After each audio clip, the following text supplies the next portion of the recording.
দেখুন, ভিয়েতনাম যুদ্ধে আমেরিকা হারিয়েছিল ৫৫,০০০ সেনা, ১,০০,০০০ ইনজুরিতে দেশে ফিরে গিয়েছিল। আর এদিক দিয়ে ইরানের মোট কত সেনা যুদ্ধ করছে এর টোটাল হিসাব পাওয়া যাচ্ছে না, অনুমান করি ৩০,০০০, বড়জোর ৪০,০০০। ইরান এতদিন যে যুদ্ধ করলো সেগুলি ফ্রন্ট লাইনের সেনারা ছিলেন। স্পেশাল মজুত করা আছে তাদের প্রায় ১০,০০,০০০ সেনা।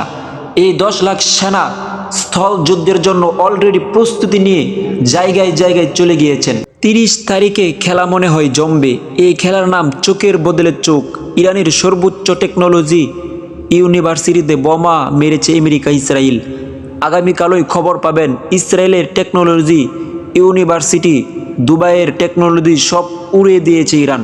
মোট কথা, ইরানে যা ঘটবে ইরান ইসরায়েল সহ গাফ দেশগুলোতে অর্থাৎ আরব দেশগুলোতে তাই ঘটবে। পেন্টাগনের ৫,০০০ সেনা প্রস্তুতি নিচ্ছে, তারা অলরেডি পৌঁছে গেছে জায়গায়। ইরানের স্পিকারের ভাষায় একটাকেও যেন জীবিত ফেরত দেওয়া না হয়। এইদিকে আমেরিকায় মিলিয়ন মিলিয়ন মানুষ ট্রাম্পের বিরুদ্ধে নেমেছে। যুদ্ধে যাওয়া সেনাগুলির লাশ আমেরিকায় পৌঁছে গেলে ট্রাম্পের বিরুদ্ধে কী রকম অ্যাকশনে যাবে আমেরিকা, মানুষ একটু অনুমান করুন।